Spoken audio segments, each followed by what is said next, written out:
भगवान के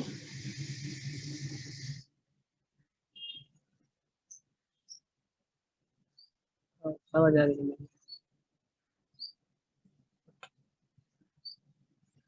भगवान के भक्त भगवान के चरण कमलों से प्राप्त मधु के चाटने के आदी होते हैं।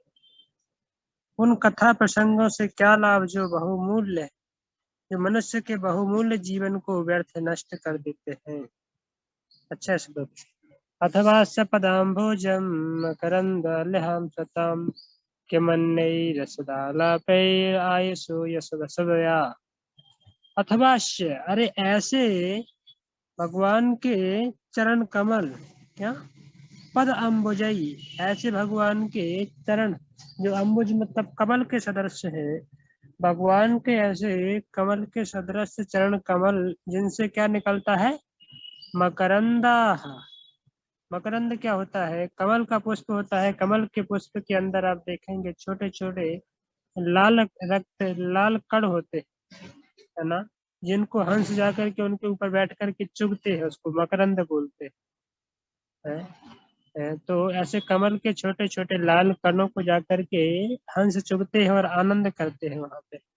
इसी प्रकार से भक्तों के मन है जो भगवान के चरण कमल रूपी कमल के अंदर से जो मकरंद निकलता है कौन सा मकरंद लेहाम सताम क्या कहते हैं। लेहा मतलब चाटते हैं अच्छा बता रहे लेहाम सताम सताम मतलब ऐसे भक्त शुद्ध भक्त जो भगवान के चरण कमलों से निकला हुआ अमृत भगवान के चरण कमलों से निकला हुआ मकरंद उसको चाटते हैं उसको पीते हैं। लेहाम सताम किमन नहीं है आगे बता रहे किमन नहीं रसदाला पर तो उससे जो रस निकलता है ना चाटने से तो आयुष असद असद असद वयम कि ऐसे जो भगवान के शुद्ध भक्त हैं उनकी आयु वो इसी में लगाते हैं। नहीं तो इसके अलावा यदि कोई व्यक्ति भगवान के चरण कमल या भगवान की दिव्य लीलाओं के इस श्रवण भगवान की दिव्य लीला को श्रवण किए बिना व्यक्ति यदि इसी प्रकार से अपने जीवन को बिताता है और इसी तरीके से केवल इसको सूखा जीवन बिताता है तो उसको कोई महत्व नहीं दिया गया है। कहने का मतलब है कि भगवान की दिव्य लीलाओं में यदि कोई लगा हुआ है भगवान के श्रवण कीर्तन में भगवान के चरण कमलों के दर्शन में तो भगवान के चरण कमल जो कि सदृश है कमल के उससे निकलने वाला मकरंद है उसको भगवत भक्त जो है चाटते हैं और उससे आनंद लेते हैं। जिस प्रकार से हंस सुंदर जल के अंदर खिले हुए कमल पुष्प के अंदर जो मकरंद होते हैं उनको लेकर खा कर के आनंद भोग करते हैं। तो इसी प्रकार से भगवान की दिव्य कथा रूपी अमृत दिव्य कथा रूपी जल के अंदर समुद्र के अंदर खिले हुए भगवान के दो चरण कमल और भगवान के चरण कमलों से निकल रहा हुआ मकरंद है ना। पता है ना आप लोगों को कैसे निकलता है मकरंद। देखा ना आपने भगवान के चरण कमल कितने लाल लाल होते हैं ना नीचे तलवे नीचे के लाल लाल अच्छे चाटने लायक लगते हैं चाट सकते हैं। तो भगवान का ऐसे चरण कमल से जैसे मकरंद निकलता है भगवत भक्त उनको चाटते रहते हैं बोले लेहाम सताम और उनको चाटने से उनको इतना मजा मिलता है कि चाटते ही रहते हैं छोड़ते ही नहीं। या भौतिकतावादी व्यक्ति शराब की बोतल लेकर के उसको चाटता है ना पीने के बाद खत्म होता चाटता रहता है उसको थोड़ी और निकलेगी थोड़ी और निकलेगी। इसी प्रकार से भगवत भक्त हैं जो भगवान की दिव्य कथा को सुन करके भगवान के दिव्य चरण कमल को उनकी दिव्य लीलाओं को सुन करके भगवान के कथा रूपी उससे निकलने वाले अमृत को कहने का मतलब मकरंद को खाते हैं और आनंद लेते हैं। रूपा जी अच्छा तात्पर्य लिख रहे हैं पढ़िए कोई।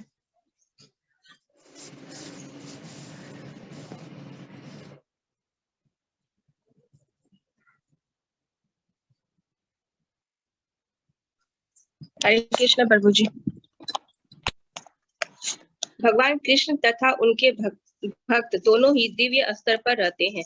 अतएव भगवान कृष्ण तथा उनके शुद्ध भक्तों की कथाएं समान रूप से उत्तम होती है। यद्यपि कुरुक्षेत्र का युद्ध राजनीति तथा कूटनीति से भरा हुआ है परंतु इनकी कथाएं भगवान श्री कृष्ण से संबंधित हैं। अतएव भगवत गीता सारे विश्व में पूजित है। राजनीति, अर्थशास्त्र तथा समाज विज्ञान को संसारियों के लिए भौतिकतामय हो, उनके उच्छेदन की कोई आवश्यकता नहीं है। शुद्ध भक्त के लिए, जो वास्तव में भगवान से जुड़ा है, ऐसी संसारी वस्तुएं दिव्य होती है। यदि वे कृष्ण तथा उनके शुद्ध भक्तों के साथ जुड़ी हो।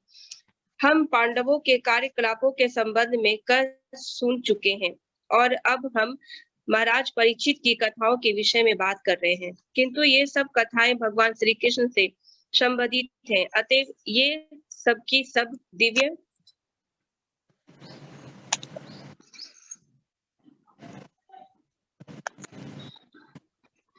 है और शुद्ध भक्त इन्हें बड़ी रुचि से सुनते हैं। हम इस बात को भीष्म देव की स्तुतियों के प्रसंग में पहले ही बताए। हमारी आयु बहुत लंबी नहीं होती और ऐसा भी कुछ निश्चित नहीं है कि हमें कब अगली मंजिल के लिए हर वस्तु को छोड़ने के लिए आदेश मिल जाए। अतएव यह हमारा परम धर्म है कि हम कृष्ण के अतिरिक्त अन्य किसी विषय में एक क्षण भी व्यर्थ ना बिताएं। कोई भी विषय कितना ही रोचक क्यों ना हो, यदि वह कृष्ण से संबंधित नहीं है तो सुनने योग्य नहीं होता।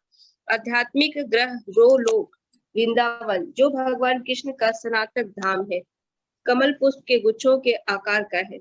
जब भगवान किसी एक भौतिक ग्रह में भी अवतरित होते हैं, तब वे अपने निजी धाम को यथा रूप में प्रकट करके ही ऐसा करते हैं। इस प्रकार उनके चरण सदैव उसी कमल दल के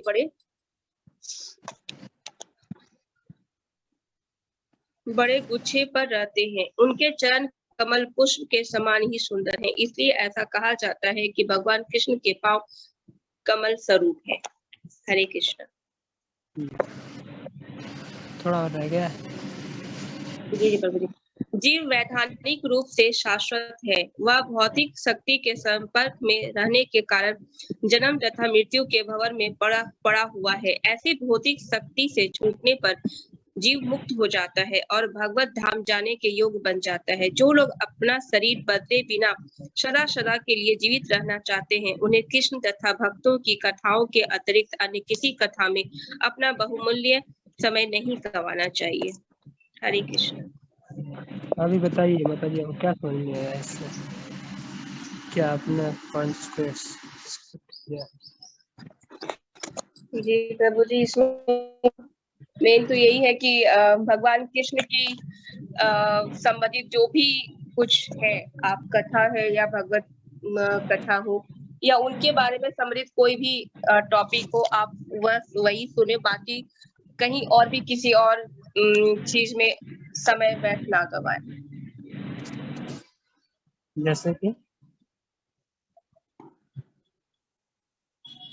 जैसे कि प्रभु जी, जैसे कि टीवी वगैरह सब हम लोग पहले देखते थे, अब तो नहीं देखते। और अभी फिलहाल जो भी है तो वो मतलब इस्कॉन से रिलेटेड जो भी है, उन लोगों का प्रवचन सुनना, लेक्चर वगैरह, तो वो सब में ही हम लोग का टाइम जाता है, या फिर उनका सॉन्ग वगैरह होता है, बस वो सब सुनना, बाकी अदर कुछ नहीं। और बुक पढ़ना है और भगवत गीता का पाठ पढ़ना है। मतलब मेरे समझ से प्रभु जी, मैं तो इतना ही कर रही हूँ फिलहाल। ओके, तो भगवत कथा के अलावा और कुछ नहीं सुनना है, मतलब और क्या क्या क्या आ सकता है उसमें?